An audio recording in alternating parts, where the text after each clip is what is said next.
Welcome to Extraterrestrial Reality. Today I want to talk about the Search for Extraterrestrial Intelligence Institute, or as it's known better as the SETI Institute. It's something that the late Stanton Friedman used to refer to as the silly effort to investigate, and it's something that I refer to now as the stupid effort to investigate. But anyway, I want to go over some of the reasons why Friedman thought that this was a cult, why it really is a completely useless effort. It doesn't resolve any, it's not going to ever get anywhere. It's not going to do anything. Basically, what SETI is, it's an organization that it uses radio and optical telescope systems to search for deliberate signals from technologically advanced extraterrestrial civilizations. Basically, they're sending out these signals into space, and they're trying to also, capture signals from extraterrestrial worlds somehow, right? And it's a really ridiculous effort when you really think about it. And at the same time, not only are they doing this, but the members of this organization over the years, they basically mock the whole idea that there's already extraterrestrials here. They claim that there's no proof whatsoever. Now, one of the people in the past that was one of the chiefs of SETI is the late astronomer Carl Sagan. Basically, Carl Sagan was very popular in his day from the 60s, 70s, 80s, 90s. During his time, he was basically the Neil deGrasse Tyson of that era. He was a very personable person. He had a program on public broadcasting system called Cosmos, where he talked about the universe, and very personable guy, really smart, intelligent person. But his one fault was that he just completely disregarded all the evidence with regard to the reality that there are already extraterrestrials coming here. I mean, he would say, and how he would do it, he would say things like, out of one side of his mouth, he would say, I believe firmly that there's most certainly life on other worlds.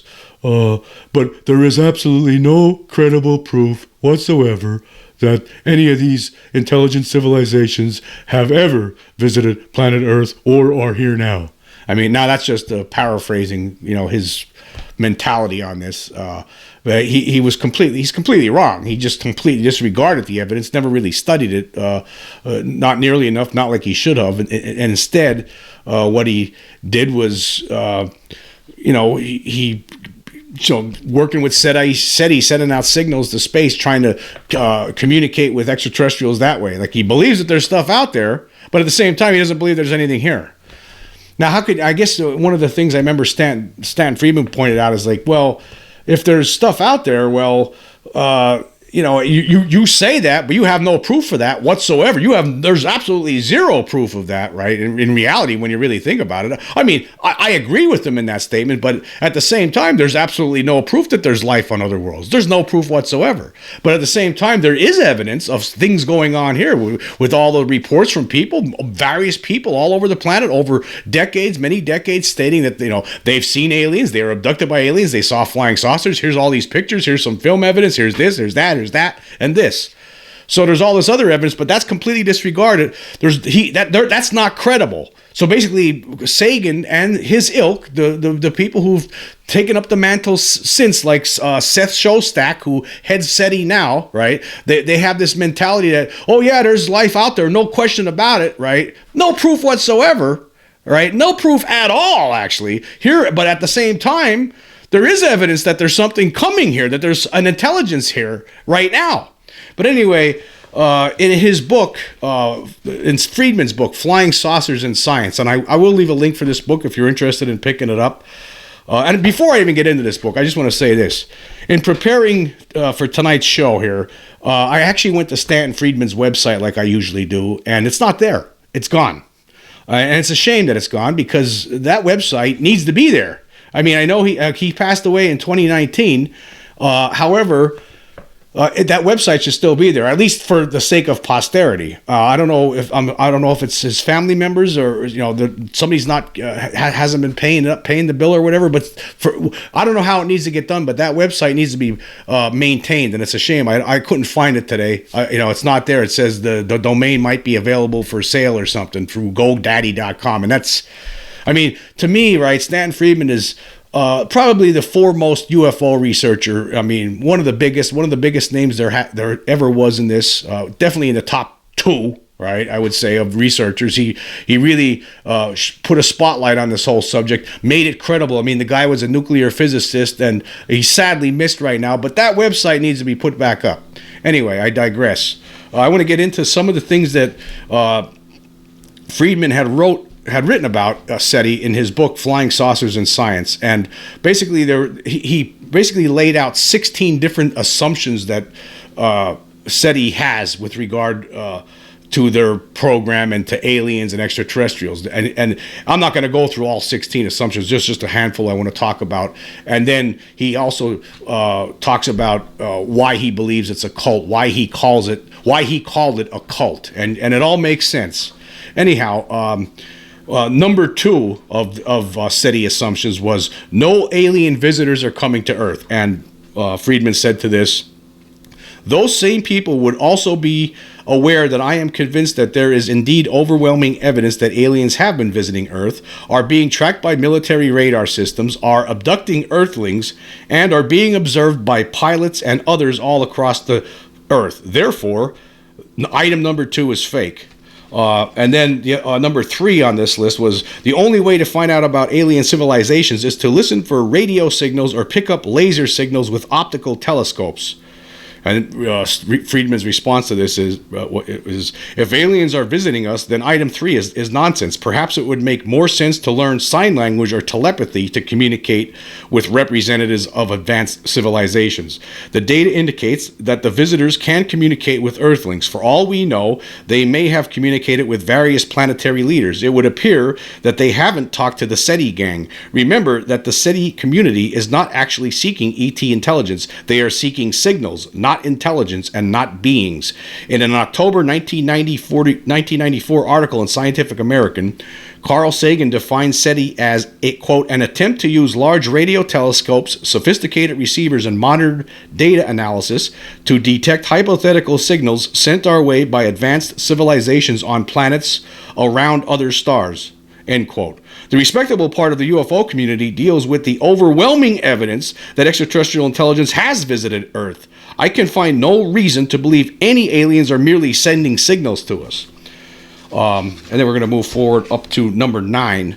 And the number 9 assumption by SETI is there is no national security aspect to the question of alien life. All information about alien civilizations would be immediately revealed. Now, before I even read what Friedman wrote about that, about that assumption, come on. That's laughable. Anyway, here's what Friedman said about it. I admire the way the SETI cultists make such proclamations as item number 9. Surely anyone thinking about it would recognize that every country on Earth would be concerned about alien spacecraft able to outmaneuver and outfly anything we have flying. Consider that at least 2 saucers crashed in July 1947 in New Mexico. Well, I'm going to stop right there for a minute. This is one point. I don't agree with everything what Friedman said in his life. For some reason, he came to the conclusion as the Roswell investigation went on that it was 2 saucers that crashed. The evidence that I've read, most of the evidence, it seems to me, that it was just 1 saucer that crashed, but that's what Friedman believed. Friedman also didn't believe in Bob Lazar. I believe Bob Lazar's story. Friedman did not. But for the most part, I agreed with mostly everything that Friedman talked about. Okay, continuing. There would have been major national security concerns. Are the visitors friend or foe? Are they aligned with any other country on the planet? How can we determine how they operate from the crash wreckage and measurements we can make of flight characteristics from interceptors? How can we be sure that other countries can't determine what we learn? After all, the Soviets had spies in our nuclear weapons labs. How can we determine where other crashes on Earth might have occurred and what other countries have learned about what we have learned? How can we use disinformation and misinformation to fool our enemies and perhaps convince them that we are doing nothing? So I'm not going to read the whole, but you see where he's going there. I'm not going to read that whole section. And then the number 10 assumption of SETI is, there is no convincing evidence and there are no large-scale scientific studies about so-called flying saucers or the cosmic Watergate. And this is what Friedman said about that. Item number 10 is one of the factors that bothers me the most. I read the books of the SETI buffs. For example, I had read 2 books by Seth Shostak before we each gave 3 lectures on Queen Elizabeth II. He hadn't read either of my 2 books then available, nor any of the 5 large-scale scientific studies I discussed in my lecture. I guess this is a good example of ignorance being bliss. He still hadn't read any of those when, 6 months later, we did a 3-hour debate on Coast to Coast Radio with George Norrie. The vote of the listeners was 57% for me, 33% for him, and 10% calling it even. If one looks at the SETI community's books, mention of the large-scale scientific studies noted in Chapter 1 is completely absent. If any of them are aware of the studies, they surely have decided not to mention them or read them so they can continue to make their silly claims that there's no evidence. They also seem to have intentionally avoided dealing with the substantial literature on interstellar travel. Again, a demonstration of the attitude, don't bother me with the facts, my mind is made up. This is silly and not the way of science. Okay, so, and we're going to get into that more. There's an article, a little piece that I found from 2016 that I want to talk about later on that was written by Seth Shostak with regard to extraterrestrial visitation on Earth, and it just displays his ignorance is completely on full display in that little piece, and I'm going to break that down. But anyway, we're going to cut right to the chase here and get to the reasoning why Friedman's called it the cult, why SETI is a cult, why SETI in his mind is a cult. I am sure that some people are offended by my use of the term cult for the SETI practitioners collectively. Let us look at the evidence to back me up. Cults usually have charismatic leadership. Sagan, Drake, Tarter, and Shostak certainly qualify as highly trained and effective charismatic communicators on science topics. Cults normally have a strong dogma. SETI surely has one. There is advanced life out there somewhere sending signals that we will be able to intercept and decode. Nobody from there is coming here. We just need to keep listening with ever-improving instrumentation, and we must ignore any evidence that anybody is visiting. End quote. Cults do their best to ignore or repress testimony that is opposed to their beliefs. No shortage of that from the SETI community. Finally, cults tend to have a terribly enlarged view of their own importance and significance as compared to that of the rest of the world. Case closed. So yes, it's most certainly a cult. SETI is a cult. The whole idea of it is a cult. They completely ignore the evidence that has been compiled throughout the decades. They just completely ignore it. Over the decades, they've completely not even looked at it. As Friedman pointed out, Shostak didn't even have the dignity to look at read any of the books that Friedman had written before going into these debates. None of it. He didn't even look at it because he's already made his mind up. So nothing you show him is going to change his mind. And and the same thing. It's a cult because they believe in something that's completely phony. It's false. What they believe, they think they're going to send. How do you know you're sending all these signals out into space, or trying to capture a signal from? You're trying to capture a signal from an extraterrestrial presence or an extraterrestrial world, right? You don't know what kind of equipment they're using, or if they even use radio or anything like. You don't know what's going on out there. You don't know what kind of. I would imagine every single intelligent race out there in this universe, right? They all evolve in a different way. I mean, for instance, when the Betty and Barney Hill abduction was ongoing, the aliens were confused at a zipper. They didn't understand. They never saw anything like that before. That was obviously something that nobody ever thought of during their evolution. That would have to go with everything else. I mean, you don't know. They may not. Another intelligent, another world where there's intelligent beings might have. They may have never developed airplanes or jets or anything like that. Maybe they bypassed that altogether and went straight to flying saucers using the electromagnetic power to fly. I mean, who knows how some other intelligent race evolved. It's probably most certainly different than everywhere else. Nothing's the same. It cannot be. right? Nothing's ever going to be, I mean, there might be some things that are the same, but most things are going to be a lot different.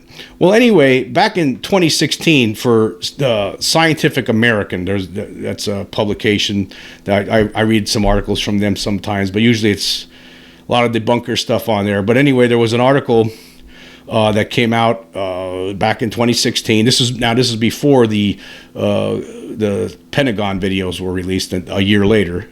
And basically the headline was, "These truths are not self-evident, but they've been firmly established over and over by scientific research."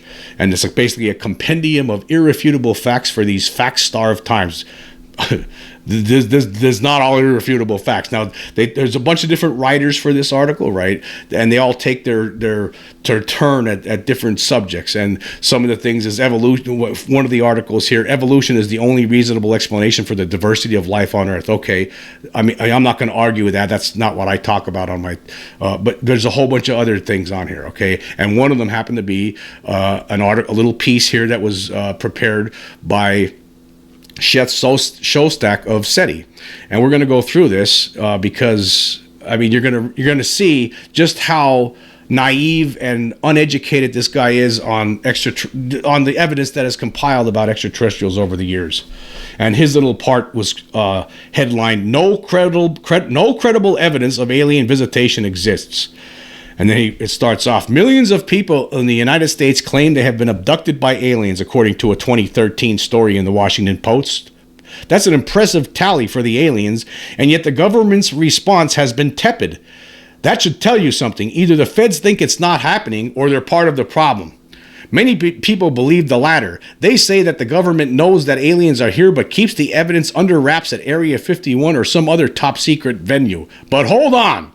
Unless extraterrestrials prefer Americans, and exceptionalism aside, why should they? Then the rate of abduction worldwide shouldn't be terribly different from what it is here. Assuming an Aliens Without Borders effort, tens of millions of folks around the world would have been grabbed by the Greys. I think the United Nations would notice. I think you'd notice. Well, let's just stop there for a minute. Obviously, this guy hasn't read a book. He hasn't read anything on this subject.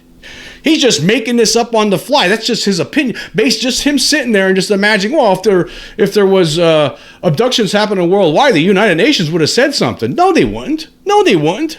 That's all part of the governments of the world do not want this to get out. All governments of the world do not want this. The idea that there's extraterrestrials flying around in craft that we can't control them, willy-nilly all the time. I mean, he hasn't looked into any evidence whatsoever and to make that stupid statement there. But anyway, it gets worse as we go on here.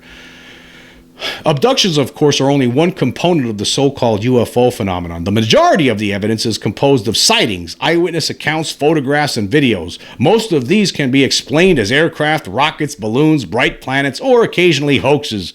Some remain unexplained, but that only means they are unexplained. Not that they are flying saucers, no matter how convinced the people who report them might be. Okay, let's just stop there for a minute. So basically what he's saying here, okay, most of this stuff is all hoaxes or, misidentifications of different things. But all the rest, if we had more information, we would be able to explain it. No, right? Again, this guy completely disregards the evidence, the testimony by tens of thousands of people over the years, millions of people, actually. Basically, there was a report, 1 million people thought they were abducted that he was talking about here in that one poll. So, for instance, I saw something in 1994. There's no way, right, that this thing was man-made. He wasn't there, right? But again, and that's just one little story. And okay, you don't have to believe that, but then you put my story up against all the other stories, right? All the other things. And sometimes is evidence that's been left behind in these cases. Does he not know that? Does he not know about the physical trace evidence that's been left behind? Never looked into that. Doesn't want to look into that because he's not about that. SETI's they don't care about that, right? SETI's not interested in any physical trace evidence. They're not, because their mind's already made up. Oh, you said there's landing marks. Oh, I'm not going to look at it because I don't even care. All right, let's continue here. There remains no scientifically validated evidence that extraterrestrials have been here, either recently or in the distant past. The pyramids, the Nazca lines in Peru, and all the other artifacts that have been ascribed to ancient astronauts can be straightforwardly explained by human activity. Okay, yes, I agree that some of these things in the past, most certainly were built by humans, and we just don't know how they did it. Okay, that's fine. But I don't know how you know. How do you know? How does this guy know that we're seeing stuff right now, so what makes him think that they weren't coming here in the long past? How does he know that? Does he have a time machine that he could go back into the past to figure this out and sit there and observe the world for thousands of years somehow in the past? Fast forward through it to make sure that there was nothing happening out of the ordinary? I mean, how do you know this? How could anybody know this? All right, let's continue here. In fact, few scientists or science museum curators feel that the claim we are being visited is even plausible. Even aside from the formidable technical challenges of interstellar travel, ask yourself this: why are they here now? Homo sapiens has been broadcasting its presence to the universe only since the advent of television and radar. Unless the extraterrestrials come from a very close star system, there has not been adequate time for them to learn of our existence and fly to Earth. Okay, this is just how narrow-minded Seti is, and show people like Shostak, right? This is the narrow-mindedness of it. He didn't even sit down and really think about what he's saying here. He just wrote it without even thinking. There was no thought involved in that statement whatsoever. Because let's consider this. Okay, so you're saying that the only reason that they would come here is because they might capture our signals, and that might home them into our world, and that would cause them to come here. But we haven't been sending signals out that long, so there's no way they would have figured. How do you know? That doesn't. You don't know that. They were here, most likely they were here long before we even had radio or television. How do you don't know that? You just made it up. Okay, even if they could get here at the speed of light, which they could not, they would have to live within 35 or so light years of us, and there are not all that many close stars. Besides, high-speed space travel requires an enormous amount of energy. Would you pay a gargantuan utility bill just for a little catch and release sport fishing for hominins? Okay. For one thing, there's a lot to break down here.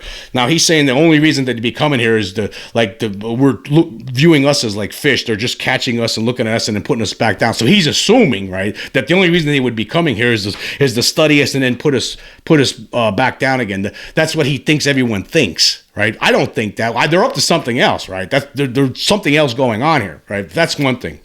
Now he's talking about can't travel at the speed of light. Okay, that might be true, but there could be other ways that they're getting here, right? For instance, like we talk about the idea of basically bending space. Bending is like figuring something out where you're bending space time, and you're basically pushing space out of the way and having yourself show up, in a different area, like that could be a million miles from where you just started, and it could happen instantaneously. A way to fold space somehow. Some scientists talk about things like that. Some UFO researchers talk about things like that. But he's not using his imagination here, because obviously, if they're coming here, that means they're here. They figured out something, right? I don't know how they got here either, but they figured it out. They're more advanced than we are. Obviously, they've been around for a lot longer than we've been, and they've advanced technologically beyond anything that we could even imagine at this point. But he doesn't have any kind of imagination to even think that way. So there's just no way to get there, get from other places to here. But then again, there's other ways that this could possibly happen. There could be giant motherships, for instance, that take extremely long journeys through space, and beings live, grow up, and die, and they just replace it. They live their lives basically in space until they arrive to their destination. There's other ways that this could be going on. But this guy doesn't have any imagination, because he's totally focused on this ridiculous, let's send out signals, let's try to capture their signals from space. If they're out there, we'll get them eventually. We'll get some signals probably, I think, maybe. Okay, let's continue here.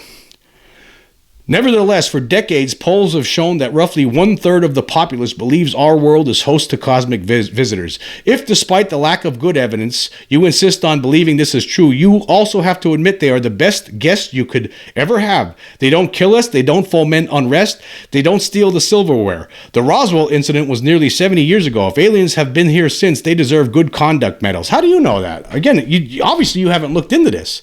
Hasn't he read it? Obviously he didn't. He did not read this, because the way people are treated when they're abducted by these beings isn't nice at all. And how do you know they're not killing us? There's been human mutilations that have been reported over the years, right? People disappear sometimes, right? How do you know? You don't know that. Again, these are all assumptions. He has done zero research on this. He has no idea what he's talking about. None at all. His mind's completely made up. He's completely drank the bathwater of this SETI Institute. He's completely on board with it. He's not interested in, if aliens were to show up here on Earth, like, I mean, that's the end of SETI, right? He doesn't want that to happen. So there's other reasons. He has other ulterior motives too behind this. The SETI is a complete joke. It's stupid. It's dumb. And, here's one of the problems with it over the decades, right? When major media organizations have a talk about this on a news program or something, right? They always card out one of the SETI members, whether it was Sagan or this guy Shostak, right? They always bring one of those guys out like they're experts on this when they never were experts on it. They're not experts on any of this. They have ulterior motives, and they don't want to talk about the possibility of extraterrestrials already here, because then that interferes with their game. So but the members of the media are stupid too about this, right? They're dumb, right? Because they bring these people out. They think, they're running SETI, right? They're trying to trying to capture alien signals in outer space, right? So they must know what's going on with this alien business. So let's just bring them on, because that's a lot of people in the media. They don't read books or study this at whatsoever, and they're dumb to it too. That's why a lot of them still sit around when the subject is brought up on TV. They get smirks on their face. Aliens, how stupid, right? It's just, we got to get beyond this stupidity, right? We need to get beyond it, right? I can't wait. I can't wait till the proof comes out. I can't wait to see what happens to groups like SETI, right? They're going to just collapse, overnight. It's a waste of time. It's a waste of time all these years. These guys aren't experts on it. None of them, obviously, they don't even read books about it. They have no idea what they're talking about. I mean, it's the same thing today. Like someone like Neil deGrasse Tyson. He's the big astronomer. He's the Carl Sagan of this age, right? Brought on all these TV programs. Of course, people, because they think he must know, right? He's the biggest astronomer we know of, right? He's the biggest personality out there in the world of astronomy, so he must know about aliens, and he has no idea, because he doesn't read anything. It seems about the extent of what Neil deGrasse Tyson, he might have been maybe standing in a train station, and he caught 15 minutes in standing in a train station in the bar there on a TV in the background on the History Channel, maybe 15 minutes of a UFO documentary, and that's about the extent of his knowledge on extraterrestrials and the fact that they've been coming here that we've known about it for a long time, that there's been a cover-up for a long time. Because he obviously, just because he's smart on a lot of other things, he's not smart on this because he has not educated himself on this. He's not fit to talk about it. He's not the kind of person that needs to be brought on TV to talk about it. Just like these SETI cultists. They're not educated enough on this. They have no idea what they're talking about.